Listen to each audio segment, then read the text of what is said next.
This is Top Shop Podcast. Shop Podcast. Top Shop Podcast. Podcast for automotive service business owners by Paul Donahue.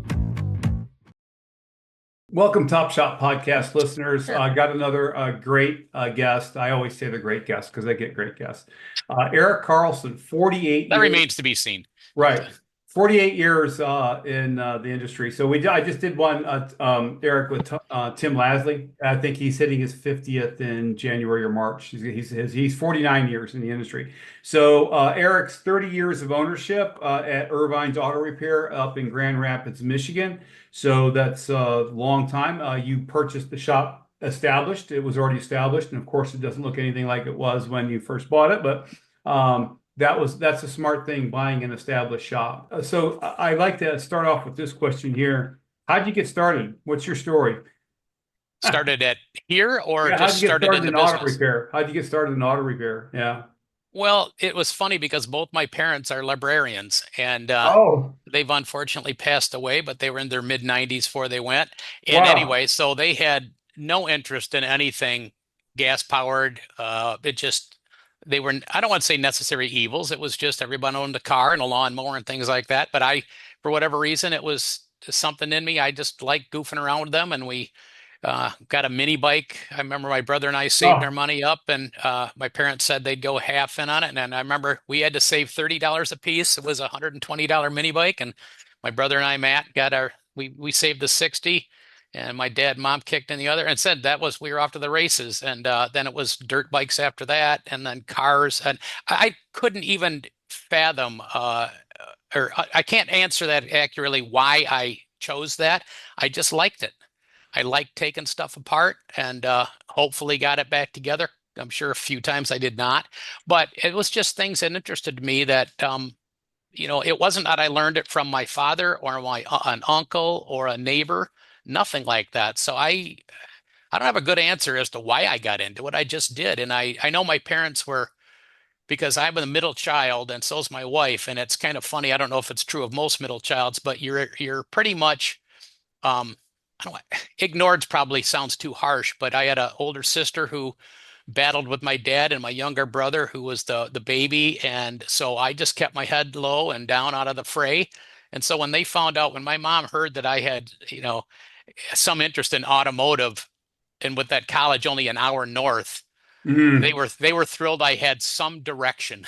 And this was this was in the 11th grade. I mean, so by then, most people I think have, I'm not saying you've charted your course already, but most kinds, by the time you're in ninth grade, they're asking you, what do you want to do? I had no clue. So it's crazy that this has been something that I've enjoyed and still continue to enjoy today, given how I was raised. Right. Yeah. So it's amazing. They start asking 13-year-olds, what do you want to do with the rest of your life? So and the 13-year-olds are idiots. You're just thinking about the opposite sex 90% of the day. You can barely eat and breathe and clean yourself, for crying out loud. You don't know anything about what you want to do. I mean, I'm sorry. Yeah, it is kind of funny. Unless you're one of those phenom jocks that, you want to be a pro, whatever it is, then you probably have an idea. But me, no, nothing. So anyway, 30 years is a long time. Did you work at the shop and then you purchased it, or how'd that work? We were looking for a shop probably a year or two before that we purchased this. Trying to find either an empty building or whatever, but we had no money. I mean, very, very little money. And my parents were generous enough that when I finally met Tom Irvine, and I met him through the parts vendor who was called on, because I worked about a quarter of a mile from here. And so the same parts vendor stopped by, parts salesman. They don't do it anymore, unfortunately. But he knew that Tom was just going to put the key in the door and lock it and walk away. He wasn't going to. Wow. Yeah, it wasn't struggling, but he was here a lot. It wasn't run real well. He was a super nice guy. But anyway, I met him. Greg Resner was the sales rep, and he said, I got a guy that you probably ought to meet. He's right around the corner. I never even knew this place was there. And I was at this other business for 9 years, and he's a quarter mile away. I never even knew it. And went over there and met, and we hit it off immediately. And I worked for him for three to 4 months. think I started there in June just to get a feel for the clientele, his customers, because we had made a Right. kind of a deal almost right away that um, we we were going to buy it. He had even told Jamie this was after the deal went through. He says, if I'd have had Eric working for me, I never would have sold it. Oh, He just wow. couldn't get good help. He was hiring poorly though, high school kids, and the Right. technology was really, OBD2 is just coming in, so you're just trying to get into a whole new level of complexity. And Tom was old school and Right. his help was idiots. Right. So it was just too Carburetors and frustrating. distributors caps. Absolutely. Sure. Yeah. Yeah. Yeah. So, we met that way and bought the whole shebang for, 50 grand, the whole thing. Wow. Now he Wait, was leasing the building. He didn't own the property, right. he didn't have, anything, but both my parents each loaned us 25,000 from And each. got you And started. within 6 months, we'd completely paid them back. Wow. And we were off to the races. Yeah. Awesome. Awesome. Yeah. Yeah. And a shop that had an established clientele that had been open for how many years? Well, he was only at this location for 3, Oh, three but before. he had Okay. been at the other location, which was a few miles away, for 15. Right. So he had And an 18-year clientele because probably a lot of those exactly, people probably yes, came over. Yeah. they did, a lot of them. I was advised at a business seminar that I went to a long time ago. And Keith Cunningham, he's supposedly the dad in Rich Dad Poor Dad with Robert Kiyosaki. Hmm. You know that? So I'm listening. I'm watching Keith Cunningham on stage, and he says, "Don't ever start a business." He says, "Starting a business is like going to the airport, and you get to your gate, and the gate agent says, 'See all those parts out there on the tarmac? That's your plane. Here's the manual on how to put it together. Oh, by the way, when you get that done, here's the manual on how to fly it.'" You got a lot of work ahead of you. Yeah. So he said, I come into businesses and I buy them. The plane's already put together. There's already a captain there. I just go in and I just tweak things. So Yes. of course I didn't listen to his advice, and Well, most people don't. I'm putting the plane together and I'm figuring out how to fly it. So it's tough. And there's a lot of moving parts to digital marketing agency, just the way there is to auto repair shop. So, but that is great. That's a great way for you to really get started.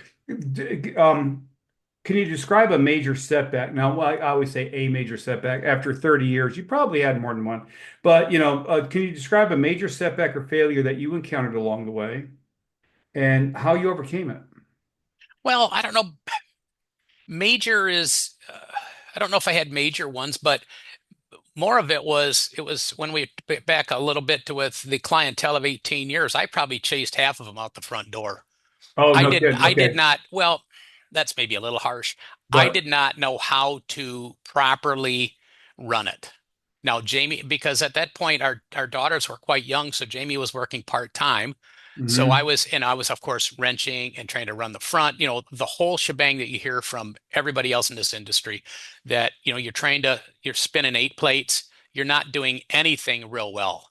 You're doing okay, but you're not doing anything real well. And I think I still remember, this is embarrassing. A guy, we put a fuel pump in his car and he asked me what the warranty was on it. And I said, well, the warranty is, 12-month, 12,000. Well, what happens? How do I get it back here? And I said, well, you're on your own if it has to be towed back. I mean, I'm not covering that. Well, I still think about that thinking, how cold-hearted was that? I never saw the guy again, and probably rightfully so. I didn't deserve to have him as a customer after that. I treated him shabbily. Mhm. There's no way we would say that to anybody today. I tell my guys, and the lady, both, both sexes work here and at the front counter. Put yourself on the other side of the counter, on the customer side, when they'll ask me, what do you want me to do about this? Whatever it might be an issue. And I said, put yourself on the other side of the counter. What do you want coming out of that service writer's mouth? What do you want to hear? Do you want to hear I can take care of all your problems, or do you want to hear no's? We do not use the word no. We don't use I can't. That's not, and more often than not, I found if I go into retail establishments, I'm being I'm being treated that way.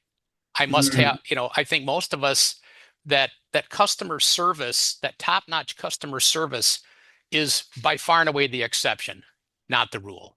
And I was I was treating people poorly. It's amazing that, and I think back to the years that went by, that we were still steadily successful. And the only thing I can attribute that to is we could perform the tasks. We could fix cars. We embraced the technology. I didn't fear it at all, and I liked it. I liked electricity. I still do. That's why we got into hybrids and EVs about 15 years ago, and that's a huge part of our business. And to the point we have Grand Rapids Hybrid and EV is the other, it's Irvine / Grand Rapids Hybrid and EV. It's Yep. just what we do a ton of.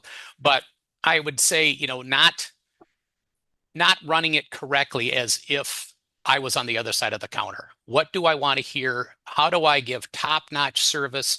That's easy to say. That's a tough thing to pull off day after day. Mm-hmm. Treating people as if they're the most important. Well, they are. They're the most important thing that just walked in that door. When they walk in our door, our counter is probably 15 to 20 feet away from the front door. Before that door is even fully open, they're expected to get a hello, how are you? If you're both of you are on the phone, because I got two writers up there, you cover the mouth and say, I'll be with you in just 1 second. You let them know they're very important. And once you talk to them, nothing, you don't answer another phone. They are your sole source of attention. Right. And all too often we go into places where that's not what happens, and that turns us off. So I think another sales rep from a parts store was just in today, and she, the obligatory, well, how's business going? I said, we're swamped.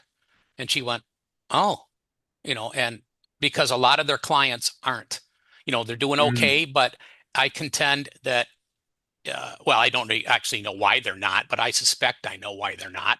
I know where these places are. They have that a little bit shabby, rundown look. They don't look like a Right. place that you would want to send your daughter or your wife or your Correct. grandmother or your mom to. Mm-hmm. And okay, well, we changed that years ago. And then just within the last 2 years, we put on a humongous expansion and, oh, I don't want to call it rebranding, but our early waiting room, you could get two people in it.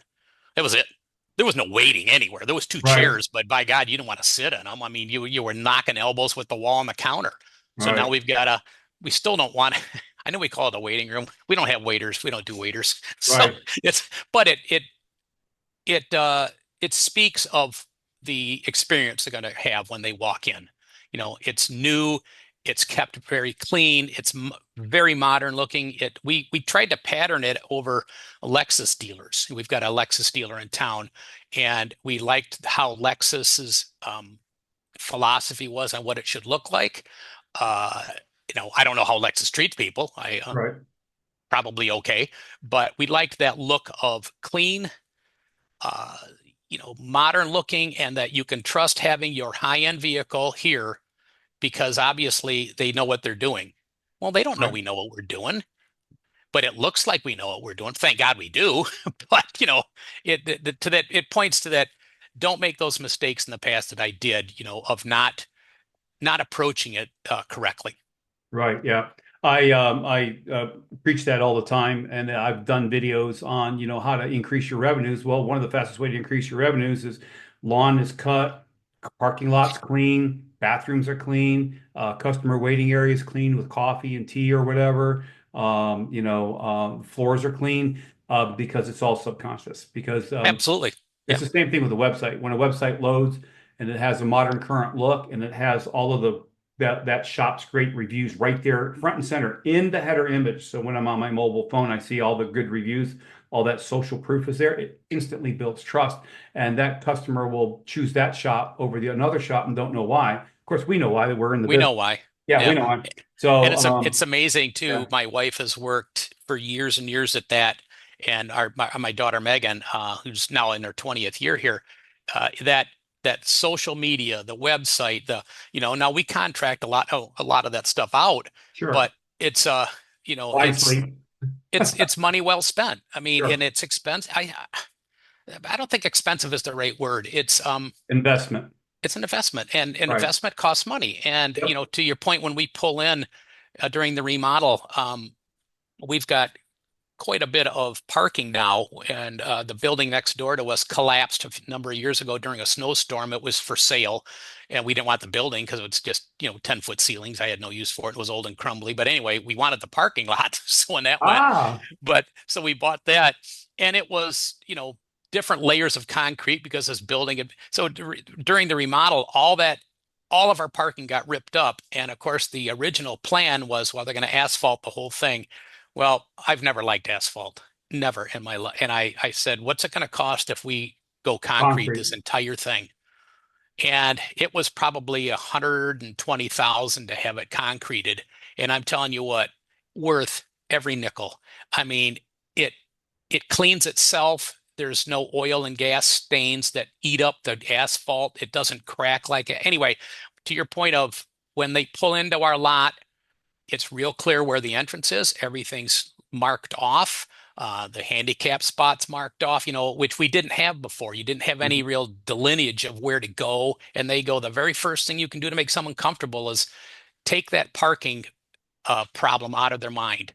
Where do they go? Where's the entrance? Where's the this, that? And it's so clear now that I think right away they can, what it did for us was solidify our good clients that we have, but it also roomed away the bottom feeders, that they Okay. go in there and they're going, this guy's going to be too expensive. I can't, Perfect. or I can't afford these services. And you Right. probably can't. And that's okay. There's half a mile from here, there's a road called South Division, and it's got tons of these tons. There's 20 or 30 repair shops up and down the few miles that it runs, and there's not a one of them that you'd want to go to that Right. no one, but that's where the others can go, and that's okay. I mean, there's a niche for that, but it's not us. So that was just part of our plan. But by listening to guys like yourself and other coaches and things like this, how to successfully position yourself to be successful. I mean, and back to your original question, what major mistakes you made? Not having that vision at all, Okay. none, no vision Yeah. No, no to speak open. of. Okay. And I still don't have a great vision. Thank God, I've married a woman that does. One of my lead technician when this building, when the expansion was going on a couple of years ago, Justin's his name, and he said, "So, is this what you envisioned happening, Eric?" And I went, Right. "Justin, I'd love to say yes. This is everything I had envisioned. Every day I come in here and they could do more work. I'm just flabbergasted how nice it's going to look, but I couldn't. Thank God we hired an architect and what I said. I don't have that kind of. My brain doesn't work that way. I can't look at it and go, I see exactly what this is going to look exactly like this. I don't. I didn't have that ability. I still don't. But I happen to be married to somebody that does, and I've told people I've surrounded myself with some of the brightest people in the business. That when you're hiring, hire smart. Don't hire Right. dumb. Yeah. And motivated and smart. Boy, oh boy, they're just a pleasure to be around. But all of those things I didn't know then. I didn't hire the smartest people. I probably hired the guys I could afford. Well, that's why it probably has took us so long to be where we're at now. Maybe if I'd have been smarter back then, I could have got off the ground quicker. Yeah, I made the same decision when I first got started too. So you gotta, it's hiring is just so difficult. That's one of the other questions I want to ask. And by the way, I like customers wanting seeing a particular type of business. We had a business in a shop in the Colorado area, in the Denver area, and it looked like a junkyard. Literally, it just looked like you pulled into a junkyard. And I just the guy wanted us to do his website, and I was just like, yeah. So it was back when we were just getting started, so and focusing on the automotive. So we did the website anyway. But what amazed me was the guy still got business. There's no way that I would pull up to a shop like that and leave my car. I just would not, just You not wouldn't. not gonna happen. I don't But care how bad it's running. there are people that do. It's just like, okay, yeah, it's Well, just they equate that with this is what they've normally their mental image of a garage. Maybe that's the kind right, their dad went to and they've been mildly exposed to. So they're going, they're all like this, or it's a new car dealership. They don't. There's no delineation between Gomer Pyle's place right, and the Cadillac or Lexus dealer. yeah, They don't even know there's shops like ours. And another in our area, there's some other extremely nice garages like ours, that are successful. I happen to know a number of the guys. They're wonderful people. We do not there's no bones to be picked between each other. We get along. There's plenty of work to do, Hmm. and uh, but I think there's people's mindsets of that this is what it's supposed to be like. There's a garage not too far from our house, and we were out just driving around, and we had to laugh because the doors were open. It was a Saturday, I think we were driving, and it was poorly lit. There was junk, like your point, junk everywhere. Or And the guy's in there with his hat on backwards working on something. And believe it or not, there was as I told my wife, there's the obligatory black Labrador dog walking around in the garage. I went, oh my God, that just, oh Lord, come on. I hoped we'd come so far. And then you go like that. And it tears you back 40 years, in a blink of an eye. Right. Yeah. So let's talk about shop culture because this is one of the questions I always want to ask. Because all shops that I see that are successful are doing three things. They have a coach, they have a digital marketing agency, and they do training all the time. But one of the things for sure that all shop owners, especially the newer shop owner, wants to hear is two things. First of all, let's go to the shop culture. What do you guys do to maintain a really good shop culture? What do you think the most important aspects of your shop's culture is? Well, I believe that my lead technician, Justin, he's in his late 30s. He's been with us 4 years now, I think. It's the DNA in that guy. He reminds me, and my wife told me this, and him, you are so much like Eric, that are are fastidious about having things done to where it looked like it left the factory, and Hmm. that how it performs, how it shakes down, how it looks, all of that. And he takes that personally with the other technicians. So when we hire these other techs, we've got well, actually four techs now that they all part of the interview process is explaining how our shop works, and they actually come and work with us for a day before we hire them. They're paid, but they show up, they get to use our tools, and we'll go, we just want to see how you interact with the other technicians and your work ethic and things like that. So when you talk shop culture, it's um, we got a really nice floor scrubber, so you keep the floors clean and dry. In the wintertime in Michigan, that's a real problem keeping them Hmm. dry. But even after jobs get done, the floor scrubber, I wouldn't suggest it comes out every single job between every single job, but for ones where any things are getting spilled on the ground, it comes out and gets cleaned up. And I've told them because the new expansion was 4 new bays and smooth concrete floor, sealed, all new hoist, the whole 9 yards. It not only did it look brand new, it was brand new. And I said, I went out and bought a big welding blanket, a 10-foot welding blanket, and I bought that so they could put it on the floor. So when they were cutting anything with a torch, none of the sparks hit the concrete. I said, I don't want anything happening to this place. I said, it's you guys deserve this thing to look new years from now. So once they understood, and it didn't take them long, how Jamie and I felt about our building, uh, they they follow that, and it's very personal to them that it looks the same way. They've taken that mantle and run with it. Um, we've hired, excuse me, I take that back. We haven't hired a few different candidates over the years because they couldn't, that wasn't important to them. Uh, Their personal appearance, their mechanical makeup, their ability to keep a clean work area. I've got one tech that, Keith, he's a great guy and he turns out nice work, very nice work. But his taking care of all of his tools, no. But that's not the sword I'm going to die on. It's like, no, he's still good. He cleans up after the jobs. It's just that the other two guys, you could stop them at any time and their tools are in their toolbox. I mean, but yet they just pound out work like it's nobody's. I'm not that way. I'm more like Keith. I leave kind of my stuff around. So, right.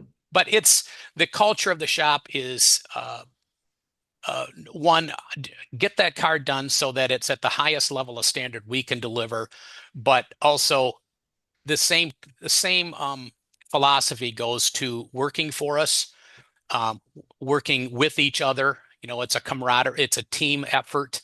We're not flat rate. We just pay hourly rates and with bonuses on productivity and that kind of thing. So I don't want anybody to feel like they're they can't help their partner out because they're not getting paid for it or any of that nonsense.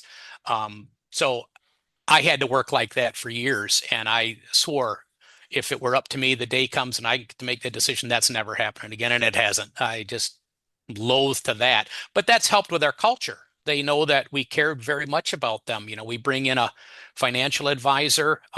Usually, I mean, in fact, he was just last week for his one, but he meets one-on-one with these guys about retirement and their 401k and all of that stuff to just let them know the importance of saving but also I preface that by nobody gave a damn about me when I was at those other shop. Mm-hmm. You got 1 week off unpaid.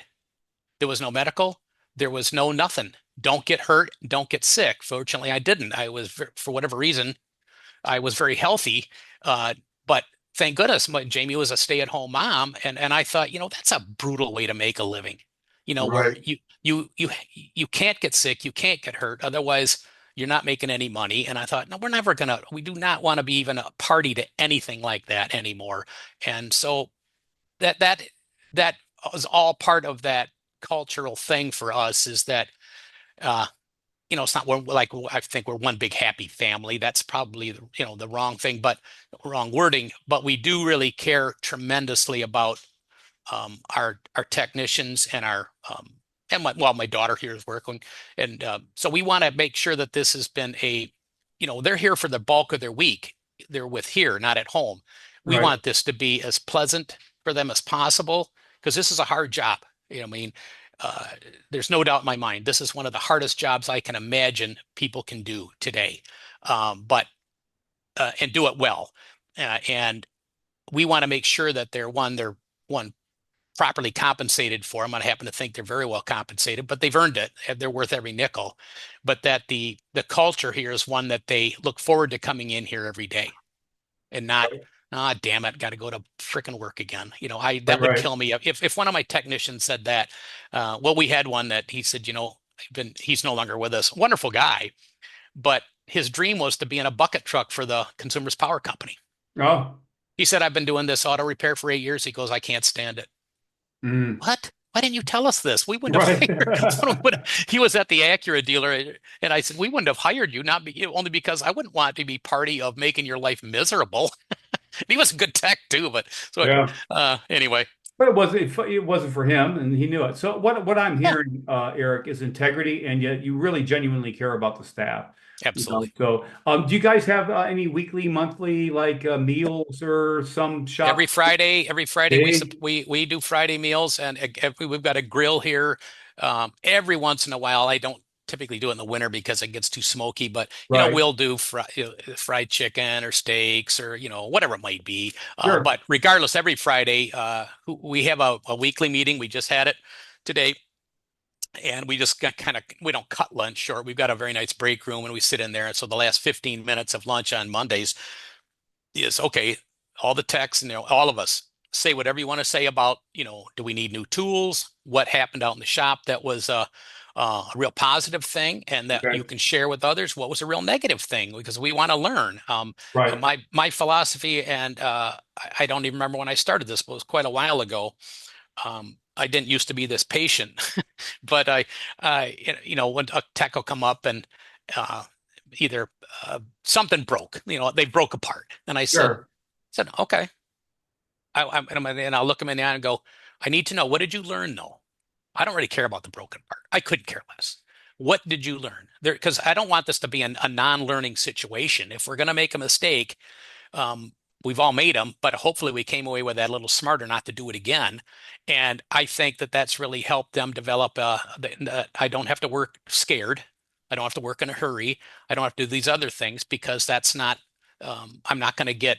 I don't have to pay for any. We don't do any of that. Charge the technician for anything.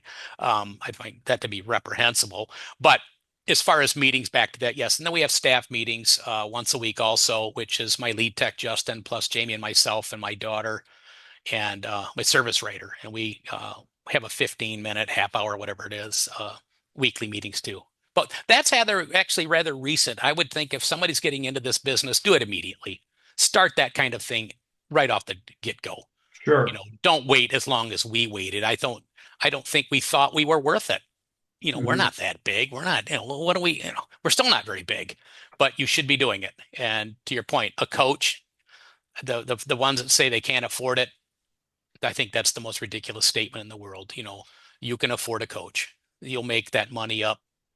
I don't know, 1,000 a month, 1,500 a month, whatever it is. You'll make that up in no time flat and Yep. well past that. So, yeah. Yep. So yeah. So let's talk about what role has mentorship played in your career. So you got a coach. When did you get a coach?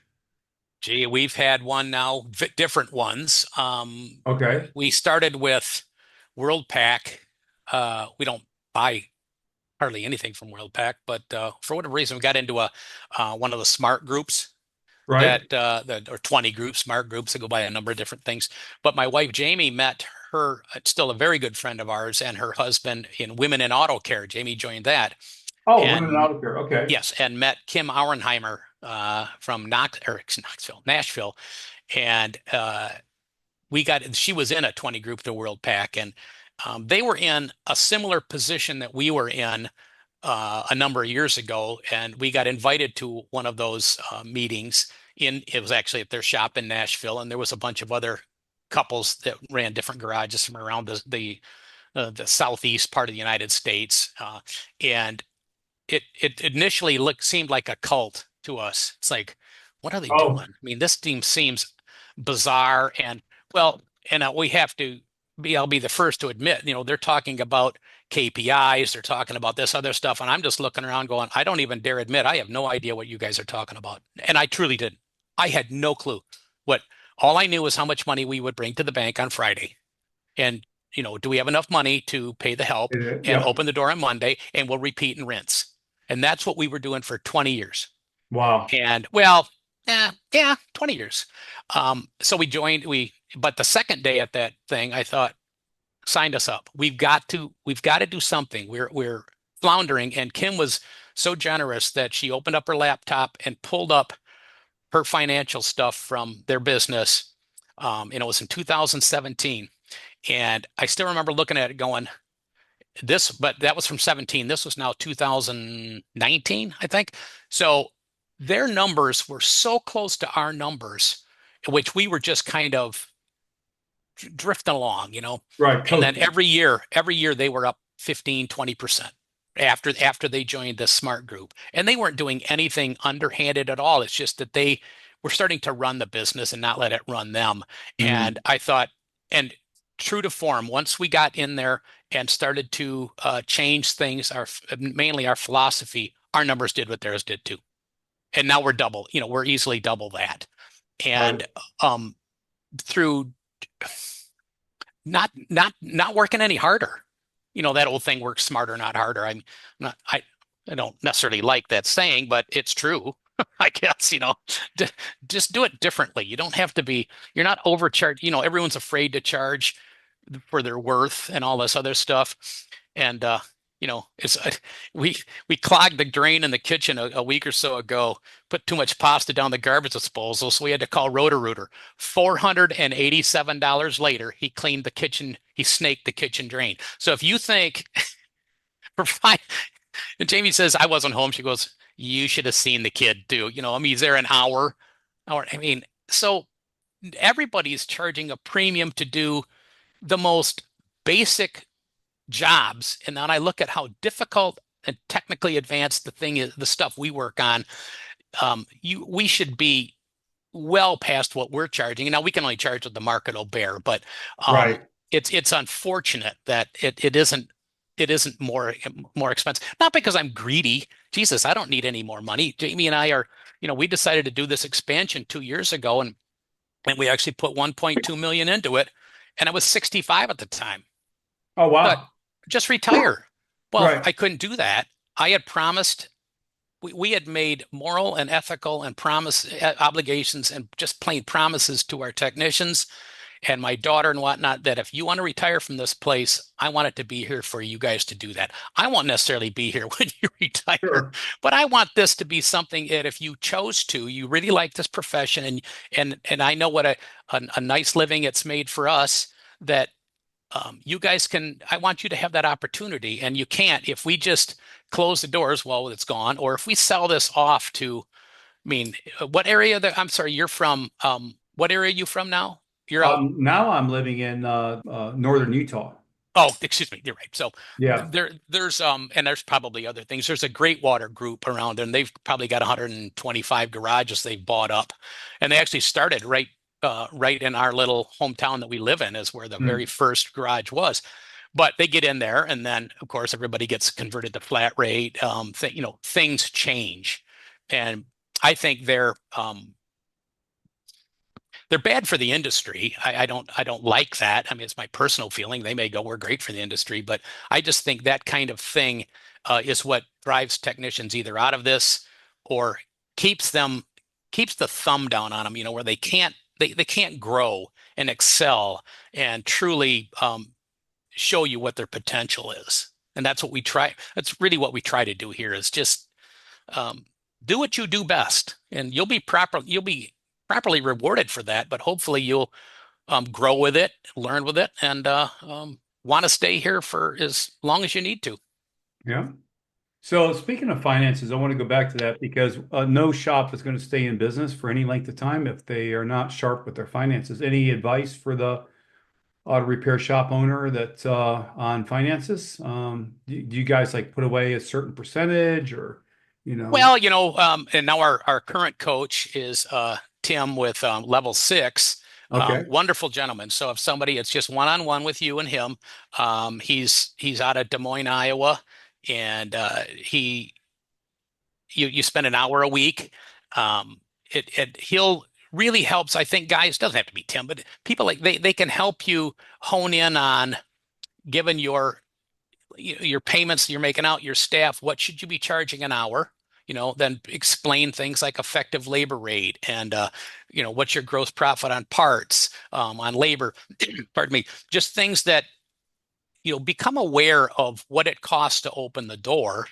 We what does it cost you every week? And we let our technicians and everybody know an awful lot of the financial things that are going on here. Now they certainly don't know what Jamie and I make, but they probably got a pretty good idea. I mean, just by putting around the numbers, but we make sure that they know that, hey, folks, it's 29.5 every week to open the door.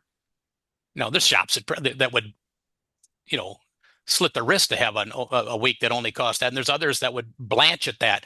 But as Right. long as you understand that and what it takes, that you need to be doing about $6,000 a day just to break even. And now we're not putting Right. anything in the bank. So if you understand that, and then going, well, now we're trying to maybe as I'm optimistic, we're going to try to net 20% at the end of every week. So that we're going to need to be doing these many hours, and we're going to reward you on productivity if you hit X amount of hours per week. We love to share the wealth.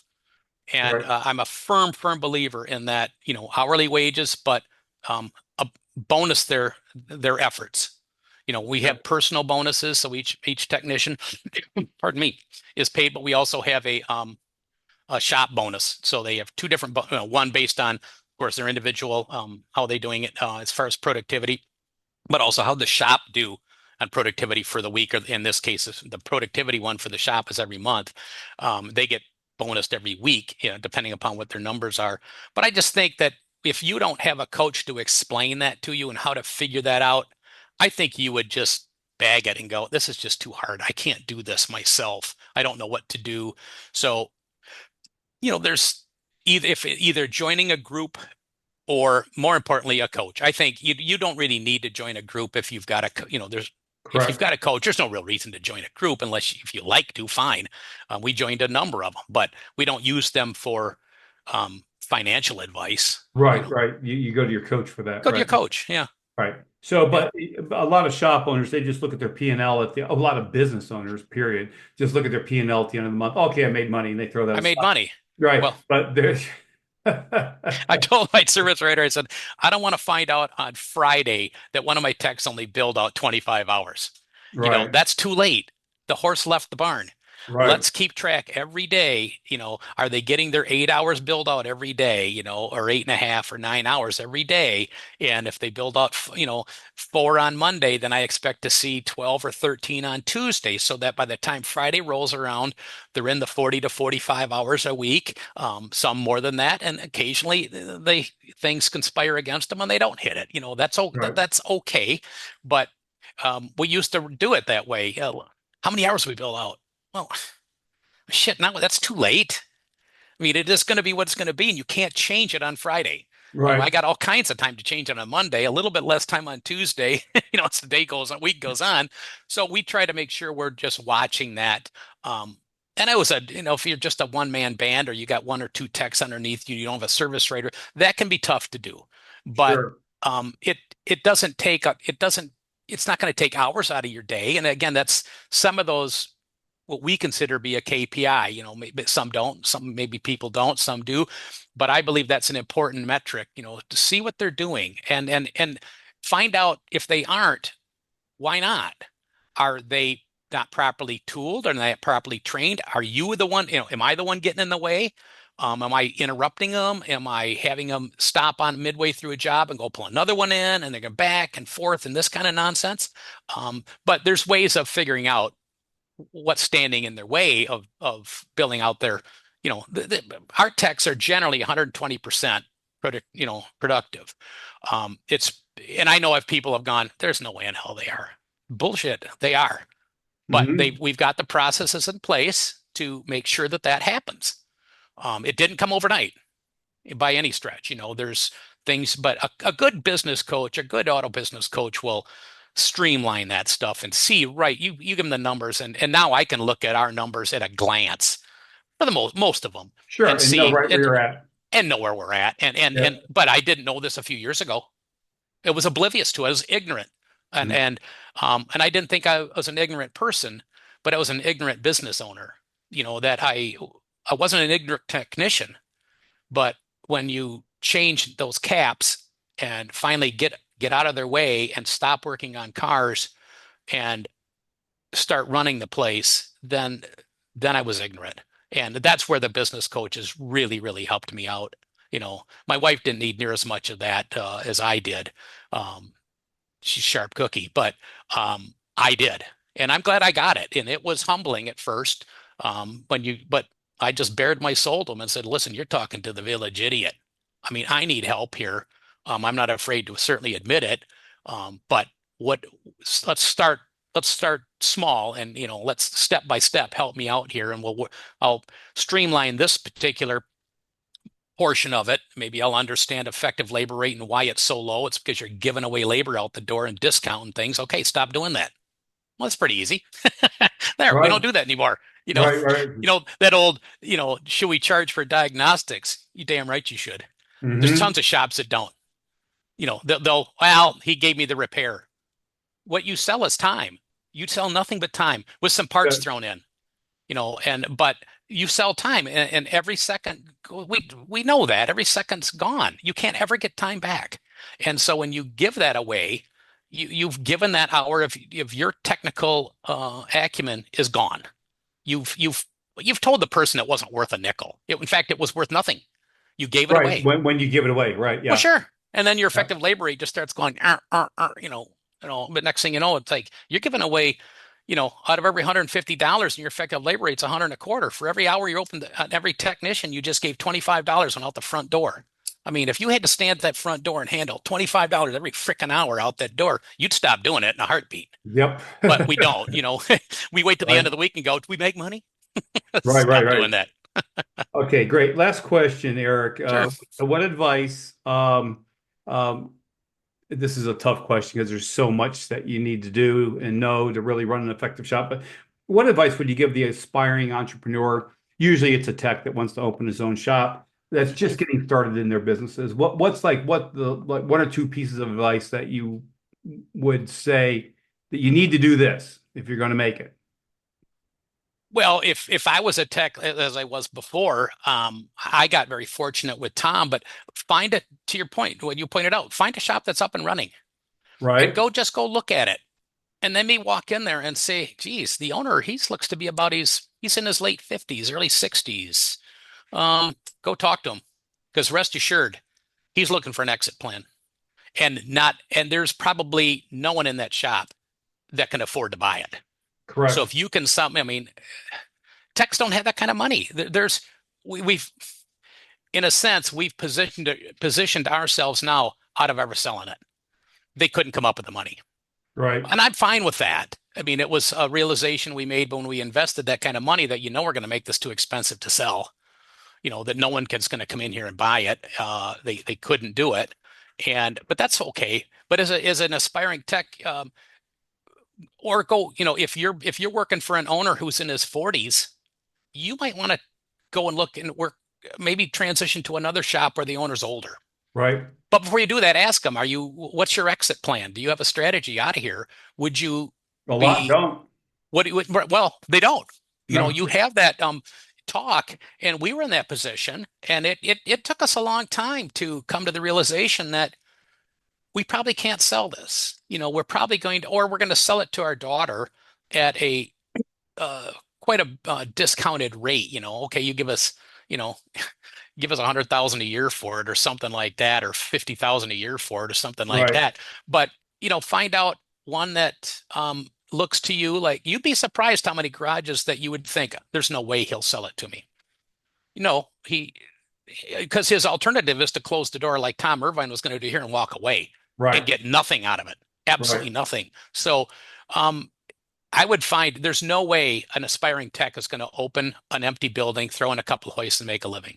Right. It's today. impossible. Yeah. No, not today. 'Cause You the have to have competition. some deep-pocketed parents that were willing to, and who's that? There's very few of that. So find a Sure. garage that looks, like you'd like a garage to look. Don't get desperate, and talk to them. It was. I always thought there's no way that a garage would sell anything to Tom. Will never sell this to us. No way. Tom couldn't wait for us to walk in the door. It was amazing. He and I, again, we got along so well, and he was just so sure he was going to just have to lock it up and walk away. And his big fear, and this was Tom and I were in many regards a lot alike. That same salesman, that parts salesman that put us in contact with each other, was a little mom and pop parts store maybe a block away. Tom was their biggest account. If Tom went out of business, that parts store may have had to close. Oh, wow. And he really felt he felt strongly about that. It was really a factor for him that he held on as long as he did. So when we came in and it would be someone that would continue and open it, he thought it's a win-win. I get out of here, and it happened to be called Resner Automotive was the parts store. He goes, and Resner will still be, it was the Resner family that owned it. They'll still be able to stay open. They may have still survived, who knows, but you take away that kind of a monthly parts purchase, that's on those little things. That's tough to fill. So anyway, I think he might be surprised at how many shops were just couldn't believe you want to come in and buy their business. Mhm. You may be able to work out something. I mean, something's better than nothing. Sure. Yeah. And they're very amenable. That's one of my goals with Top Shop Podcast. When I found out that so many shop owners are retiring and they're just closing the doors. Right. Or they sell and they leave. They do have an exit strategy, which a lot don't. And then they take 20, 30, 40 years of experience and expertise with them, which is why I wanted to start Top Shop Podcast to get this recorded. So 10 years from now, we can listen to, hey, what was the tough time you had in your shop? How'd you make it through it? And the answers to questions like this. So anyway, we really appreciate your time No today. problem. This was enjoyable. Yeah. Good. Thank you. Yeah. Okay. Being on Top Shop Podcast. So have a great rest of your day. All right. You too, Paul. Thanks very much. For additional automotive resources and exclusive content, follow us on Spotify and subscribe to our YouTube channel to catch all our episodes. Thanks again for joining us in the driver's seat, and we'll see you next time for another thrilling episode of Top Shop.